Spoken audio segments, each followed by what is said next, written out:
আসসালামু আলাইকুম এভরিওয়ান, সবাই নিশ্চয়ই ভালো আছেন। আলহামদুলিল্লাহ, আপনাদের দোয়ায় আমরাও ভালো আছি। চলে আসলাম আপনাদের অনেকের অনুরোধে সেই মজাদার লোভনীয় ডিম ভুনার রেসিপিটা নিয়ে। এখানে দেখতে পাচ্ছেন আমি ডিমটা ফ্রাই করে নিয়েছি, আর এদিকে রয়েছে আমার সেই সিক্রেট মশলা, যেটা আমি আপনাদের সঙ্গে আজকে শেয়ার করব। আর এদিকে আমি পেঁয়াজটা একটু সফট করে ভেজে নিব। এটা কিন্তু লাল করব না, জাস্ট একটু নরম হবে, সেই পর্যায়ে মশলাগুলো অ্যাড করে দিব। তো ফুল ভিডিওটা দেখবেন আর আপনাদের মূল্যবান মন্তব্য করে জানাবেন আসলে কেমন লাগলো রেসিপিটা।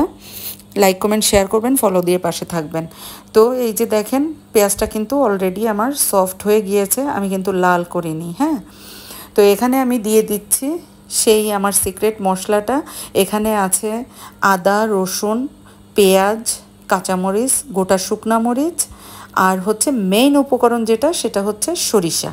সব দিয়ে আমি কিন্তু ভালো করে ধুয়ে এটাকে ব্লেন্ড করে নিয়েছি। এখন আমি পেঁয়াজটা একটু লাল করে নিয়ে আমি এখানে দিয়ে দিলাম সেই মশলাটা ভালো করে কষায় নিব। মশলা যত কষানো ভালো হবে, তত কিন্তু যে কোনো রান্নাই হোক না কেন, রান্নাটা ততই টেস্টি হবে।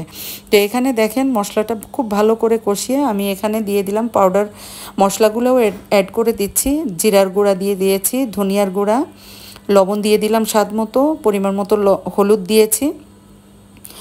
আর আরও একটা আইটেম আমি এখানে অ্যাড করেছি, একটা উপকরণ, সেটাও আপনাদের সঙ্গে শেয়ার করব। আপনারা ফুল ভিডিওটা দেখলে বুঝতে পারবেন আমি কি দিয়েছি। সেই উপকরণটা কিন্তু রান্নার টেস্টটা অনেক অনেক গুণে বাড়িয়ে দেয়। আমি আগেও আপনাদের কয়েকটা ভিডিওতে বলেছি, কিন্তু আজকে আবার মনে করিয়ে দিব।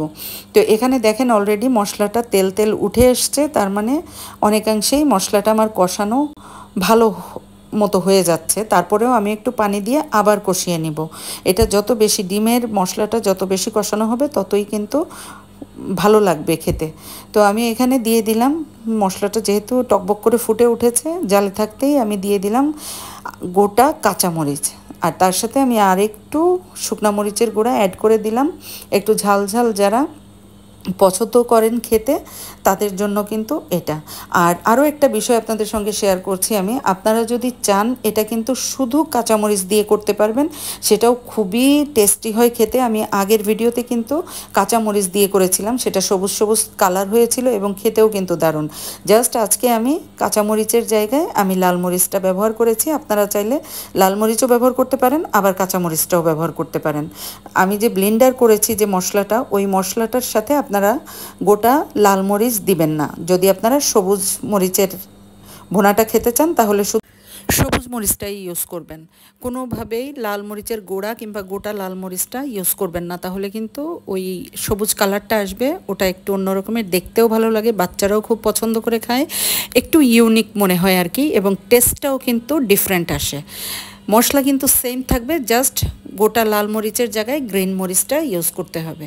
আর এদিকে দেখেন কি চমৎকার একটা কালার চলে আসছে, একদম তেল উঠে গেছে, তার মানে আমার ভুনাটা, ডিমের ভুনাটা কমপ্লিট। এমন একটা ডিম ভুনা করলে কিন্তু আর কিচ্ছু লাগবে না। ওই দিন শুধু এই ডিম ভুনা দিয়ে এক প্লেট ভাত ভরপুর খেয়ে উঠে যেতে পারবেন। তো বলেছিলাম না, আর একটা ছোট্ট সিক্রেট উপকরণ আছে, সেটাও আপনাদের সঙ্গে শেয়ার করব। তো আজকের সেই সিক্রেট উপকরণটা হচ্ছে সামান্য 1 চিমটি চিনি। এটা কম বেশি সবাই জানেন, তারপরেও আমি আপনাদেরকে জানিয়ে দিলাম। এটা আসলে কম বেশি সবাই জানেন, তারপরেও আমি জানিয়ে দিলাম, যেটা আমি করেছি এই রেসিপিতে। আসলে যা যা দিয়েছি, যে সমস্ত উপকরণ দিয়েছি, সব কিছুই আপনাদের সাথে শেয়ার করলাম, আর ফাইনাল লুকটাও দেখিয়ে দিলাম। অসম্ভব মজা হয়েছিল খেতে। আপনারা কিন্তু অবশ্যই বাসায় ট্রাই করবেন, আর লাইক কমেন্ট শেয়ার করবেন, ফলো দিয়ে পাশে থাকবেন। আজ এ পর্যন্তই, ইনশাআল্লাহ পরবর্তীতে আবার দেখা।